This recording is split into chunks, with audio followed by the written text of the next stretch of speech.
Good evening, and welcome to your AI Daily Press evening podcast for February 1, 2026. I'm your host, Walter. In tonight's edition, we're summarizing 3 critical stories that have been unfolding around the world. First, we've been following the devastating crisis in Ukraine, where a severe energy shortage has left millions struggling to survive. We've heard from individuals like Maxim Onishchenko, who was displaced from Mariupol with his family and described the emotional toll of living in constant uncertainty. The international community is working to provide support, but much more needs to be done to address the scale and severity of this crisis. Next, we're tracking the escalating fuel shortage in Cuba, which has sparked widespread concern and speculation about the island nation's future.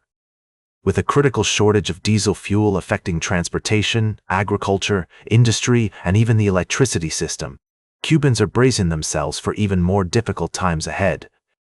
Experts say that the crisis is not just about fuel, but also about the broader implications of U.S. foreign policy in the region. Finally, we're focusing on the critical election in Costa Rica, where voters have been deciding the future of their country's leadership and policies. With Laura Fernandez, the candidate chosen by President Rodrigo Chaves, leading in the polls, the country is at a crossroads. The choice voters make will have far-reaching consequences for the future of democracy and governance in Costa Rica. These stories highlight the complexity and interconnectedness of global events and the need for continued attention and support from the international community. We'll continue to bring you updates and analysis on these developing stories as more information becomes available. Now for the latest in social and cultural news, here is Barbara Waters. You, Walter, and then shall and know what's right now. Firstly, we're following the developments in Texas's 18th Congressional District, where Democrat Christian Menefee has won a special election, vowing to oppose President Trump's agenda and seek to impeach Homeland Security Secretary Kristi Noem. This victory is seen as a significant blow to Republicans and sets the stage for a contentious midterm election cycle. In other news, a federal judge has ordered the release of 5-year-old Liam Conejo Ramos, who was detained by immigration authorities in Minnesota as part of Operation Metro Surge. The incident has sparked widespread outrage, with many criticizing the administration's handling of the case. We'll continue to provide updates on this story as more information becomes available.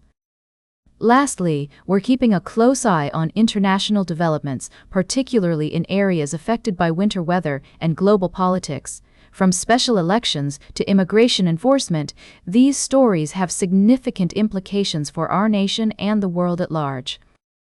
Now for the latest in business and finance, here is Louis Riskweiser. Thank you, Barbara. In India, the government has announced plans to boost infrastructure development and curb speculative trading. The extension of tax waivers on nuclear equipment imports until 2033 aims to support the country's ambitious target of reaching 63 gigawatts of nuclear power generation capacity by 2033.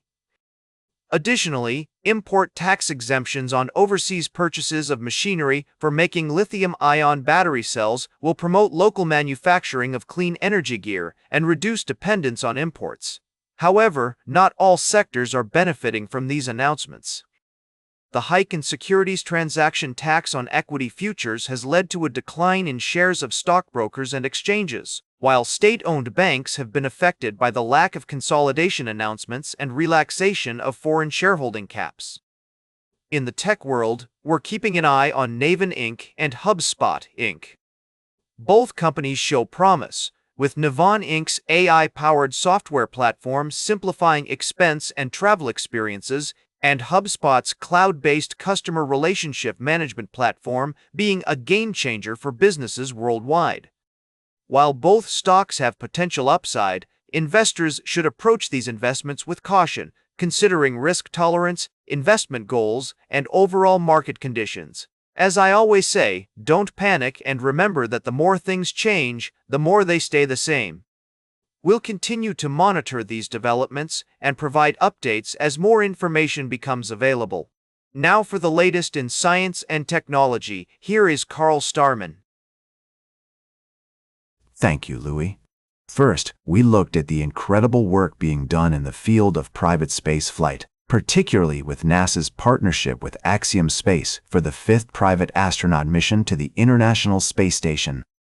This collaboration marks a significant step forward in accelerating innovation and advancing our understanding of the cosmos. Next, we marveled at the beauty of the full moon, also known as the snow moon, and delved into the science behind its phases. From the Kepler crater to the Apennine Mountains, we explored the notable features visible on the moon's surface and highlighted NASA's resources for those interested in learning more. Lastly, we dove into the fascinating world of space exploration and the pursuit of scientific discovery, highlighting the importance of private investment and initiative in driving progress.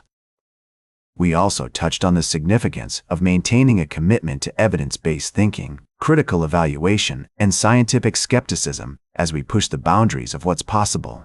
These stories remind us of the awe-inspiring beauty of the universe and our place within it. As we continue to explore and discover, we're inspired to keep reaching for the stars and unraveling the mysteries that await us. Now for the latest in sports, here is Howard Closewell. Thank you, Carl. First, we took an in-depth look at Jackson Smith, a young athlete making waves in the football scene. His journey is a testament to the drama of athletic competition, where passion, dedication, and perseverance come together to create something truly remarkable.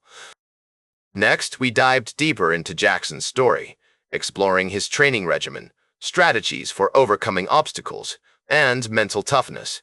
His ability to adapt and push himself to new heights has inspired a new generation of athletes to chase their dreams. Lastly, we brought you breaking news from the world of international sports. Lionel Messi's Inter Miami has signed Mexican star Guzmán Berterame for $15 million. This move adds another attacking weapon to their squad ahead of the upcoming season, and with Messi leading the charge, they're poised to make a statement in the world of football. Now for the latest in travel and human interest, here is Charles Curl. Thank you, Howard. First, we visited the Museum of Failure, where we explored the concept of embracing failure as a stepping stone to success.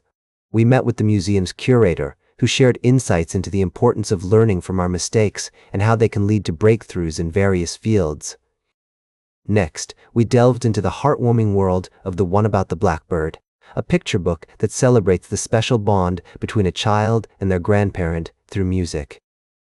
We spoke with author Melanie Florence and illustrator Matt James about the inspiration behind this charming story and the importance of intergenerational relationships.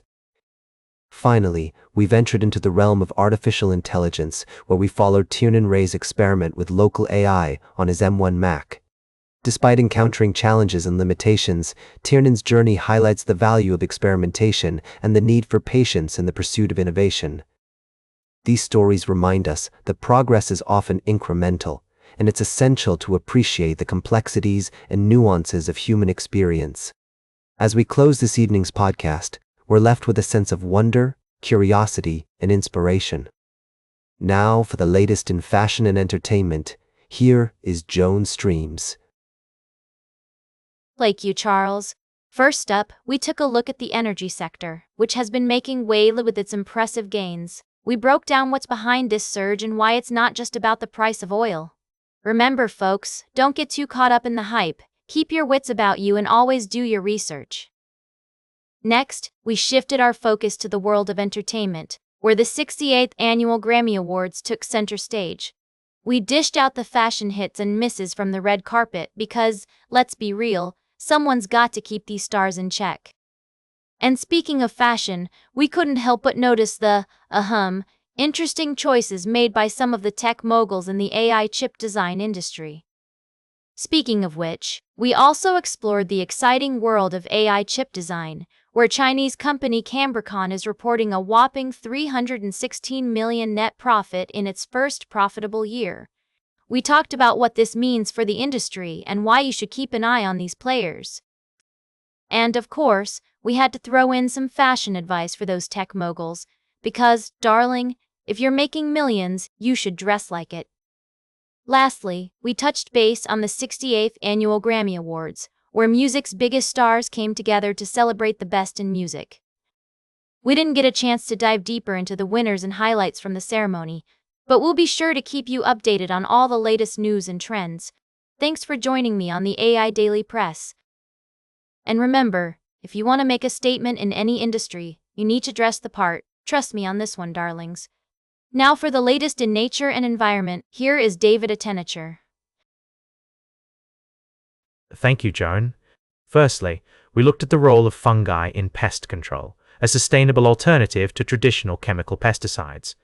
This method not only reduces environmental impact, but also maintains ecosystem balance by preserving biodiversity. We explored how certain species of fungi can infect and kill insect pests, providing a targeted approach to pest management that minimizes harm to beneficial organisms. We also discussed the story of Groundhog Day, where we examined the celebration and its connection to nature. However, since it was not included in the provided text, let's move on to our next topic. Lastly, we touched upon another aspect of using fungi for pest control, emphasizing its specificity and potential to reduce our reliance on synthetic chemicals. This approach reflects a broader shift towards more holistic and sustainable practices in agriculture and environmental management. In conclusion, these stories remind us that solutions to our most pressing environmental challenges can often be found in the natural world, waiting to be discovered and harnessed. As we continue to explore and understand the intricate web of life on Earth, we may uncover even more surprising allies in our quest for sustainability. And that completes our evening podcast for today. Thank you for listening. Until tomorrow morning, I'm David Attenacher for AI Daily Press, the world's most unbiased news source.